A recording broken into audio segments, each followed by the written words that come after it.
Hello दोस्तों, मैं अनूप आप सभी का स्वागत करता हूं हमारे इस प्लेटफॉर्म अनूप क्लासरूम पर। जैसे कि आप सभी को पता है कि यूपीएसआई की वैकेंसी आई है और उसके बाद सभी लोग ने अप्लाई कर दिया है और तैयारी कर रहे हैं। यूपीपी की भर्ती नवंबर 2025 में आने वाली है। 22,605 वैकेंसी दिखा रहा है कैलेंडर में। तो वैसे ही अब पेपर में दिया है कि यूपी होमगार्ड की 44,000 भर्ती होने वाली है। यूपी होमगार्ड में जो 44,000 भर्ती होने वाली है, इसमें कुछ इस बार नियम जो बदलने के लिए शासन को भेजा गया प्रस्ताव, उसमें ये है कि इंटर पास युवा बनेंगे होमगार्ड। यानी कि पहले क्या था कि 10वीं पास होमगार्ड बनते थे यूपी में, लेकिन अब इस बार शासन को जो प्रस्ताव भेजा गया है उसमें कहा गया है कि ध्यान देखिए, इसमें क्या क्या दिया गया है कि प्रदेश में होमगार्ड स्वयंसेवकों को करीब 44,000 पदों की भर्ती के लिए इंटरमीडिएट की परीक्षा उत्तीर्ण करने वाले युवा आवेदन कर सकेंगे। यानी कि अब 12वीं पास मांग दिया है ना। अगर पास हो जाएगा वहाँ से तो 12वीं पास। और पहले क्या था कि 45 वर्ष जिसका उम्र था वो फार्म भरता था, लेकिन अब क्या है कि जिसका 30 वर्ष तक उम्र है वो फार्म भरेगा। यानी कि उम्र में भी उम्र को भी क्या कर दिया गया, कम कर दिया गया है। अब आप देखेंगे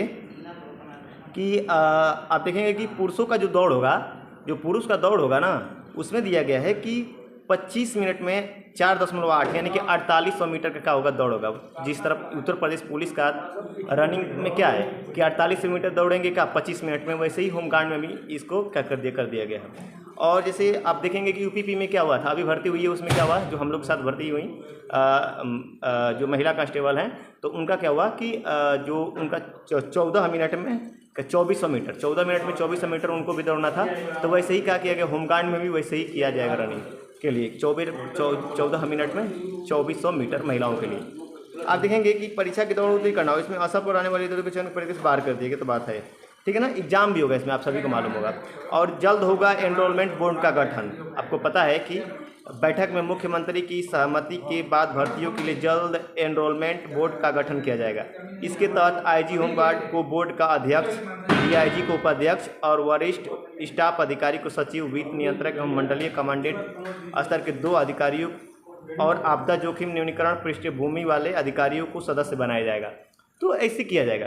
तो अब बात आई यहाँ पर तैयारी कैसे करेंगे। तो पेपर में दिया था कि जिस तरफ उत्तर प्रदेश पुलिस का क्या है सिलेबस है, उसी तरफ भी का जैसे हिंदी, रीजनिंग, मैथ और आप देखेंगे कि जीके जीएस, तो वैसे ही उत्तर प्रदेश का जो होमगार्ड की भर्ती होगी उसमें उसको भी किया जाएगा कि जो भी इसमें सब्जेक्ट है उसमें भी वही सब्जेक्ट रहेगा।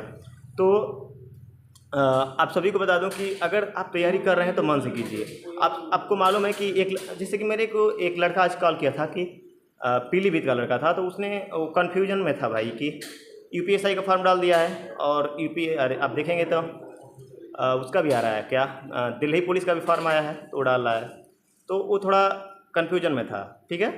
तो आप देखेंगे अगर यूपीएसआई का जो फॉर्म डाला है, अगर उसको डर लग रहा है यूपीपी का भी डालेगा ही और भाई होमगार्ड का भी डालेगा, ठीक है ना। तो सभी लोग तो नहीं डालेंगे, लेकिन हमको लग रहा है डालेंगे, क्योंकि बहुत लोग फ़ोन कर रहे हैं कि भैया होमगार्ड की भर्ती कब आ रही है। तो अच्छी है, जिसको जो पसंद है, अगर आपका क्षमता है ईसाई में निकालने का तो ईसाई की नौकरी कीजिए। अगर यूपीपी कांस्टेबल की नौकरी करना है तो अगर निकल जाए तो वो कीजिए। अगर होमगार्ड के लिए हैं तो आपका जिसमें भी निकल जाए मन है उसको कीजिए, ठीक है। अगर आपको जो भी डाउट होगा जिस भी चीज़ को लेकर, तो आप अपने इस कमेंट बॉक्स में कमेंट कीजिएगा और फिर मिलेंगे हम लोग अगली वीडियो में। आप अपने सेहत ध्यान रखना। जय हिंद।